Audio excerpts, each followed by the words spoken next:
कैसे पहचाने? ये 8 लक्षण प्रकट होने लगते हैं जिसके ऊपर प्रभु की कृपा होती है। हमारे ऊपर प्रभु की कृपा है, ये हम कैसे पहचाने? तो ये 8 लक्षण प्रकट होने लगते हैं जिस पर हरिजू की प्रियाजू की कृपा है। पहला, घोर अपराध करने वाले के प्रति भी दया की भावना, शांति, पहला लक्षण है। भाव में भी पहले शांत भाव है। हमारे ऊपर श्री हरिजू की कृपा है, इसकी पहचान ये 8 लक्षण। पहला, शांति, अर्थात घोर अपराधी के प्रति भी गुस्सा ना क्षमा करना, ये हरि की कृपा का लक्षण है। देख लो भाई, घोर अपराधी शब्द तो जाने दो, जरा सा प्रतिकूल हो जाए तो लाख समझाओ पर भ्रकुटी तनी रहती है। भला ऐसा है? अपराधी पर भी क्षमा का भाव होना, ये हरि कृपा पात्र में ही होगा, अन्य में नहीं। तो अगर अपने हृदय में ऐसा लगे कि ऐसा नहीं है तो हरिजू से प्रार्थना करनी चाहिए कि कृपा करो मेरे में सामर्थ्य आवे। दूसरा, अनुसूया, वो किसी भी के प्रति कभी भी कोई दोष दर्शन ही नहीं करेगा। दोष कथन, दोष श्रवण की तो बात जाने दो। अनुसूया, दूसरों के गुणों में दोष ढूंढना ये नहीं होता, हरि कृपा पात्र में ही रहता। ये सब भजन के नाश करने वाले, जैसे पहला अपराधी पर क्रोध कर देना,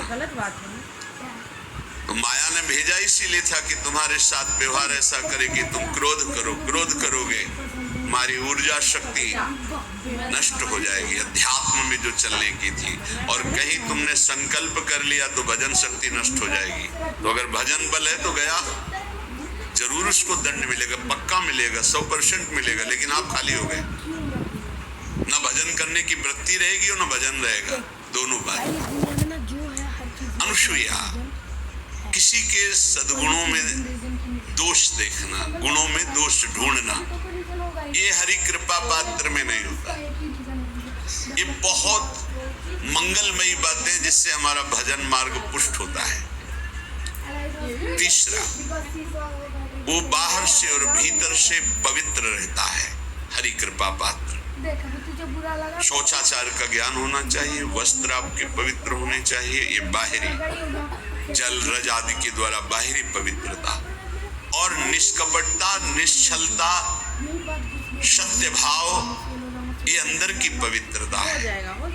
अगर कपट है, छल है, असत्य है तो हृदय मलिन रहता है। भीतर और बाहर से पवित्र रहना, इसमें खास बात क्या है? भीतर और बाहर से पवित्र रहने में, भीतर और बाहर से सदैव पवित्र कौन रह सकता है? तो बोले जो पुंडरीकाक्ष भगवान श्री हरि का प्रियाजू का स्मरण करता रहता है, वो शवायाभ्यंतर शुचि, वो बाह्य और अभ्यंतर दोनों से पावन रहता है। तीसरी जो कृपा का लक्षण है, अर्थात वो सदैव भगवत चिंतन परायण, शौचाचार का पालन करने वाला, बाहर और भीतर से हरि कृपा पात्र पवित्र रहता है। चौथा, ऐसे कार्यों का अनुष्ठान न करे जिनमें हमारा भजन छूटता है, जिनमें सत्य छूटता है, जिनमें भगवत भाव छूटता है। जैसे आपके ऊपर कृपा हुई, आप भगवत मार्ग में चल रहे हैं, अब आप ऐसे संसारिक कार्यों का अनुष्ठान कर रहे हैं जिनमें आपकी चित्तवृत्ति बिल्कुल भगवत विमुख हो रही, तो जीवन का लाभ क्या होगा? लाभ तो है भगवत स्मरण से ही। कल एक ने प्रश्न किया कि मैं खाता तो नहीं लेकिन मांस के दुकान में मांस बेचता हूँ, होटल है, क्या उचित है? ये उचित कैसे हो सकता है? तुम और भी तो व्यापार कर सकते हो। जरूरी है धर्म का पालन करने की इच्छा करते हो, धर्म आचरण करते हो, ऐसा नहीं। तो विरत बहुकर्मा, उन कर्मों से हमें विरत रहना है जो हमारे धर्म के विरुद्ध है, जो भजन के विरुद्ध है। हरि कृपा पात्र ऐसे कर्मों का अनुष्ठान कर ही नहीं सकता। अपने भजन का फल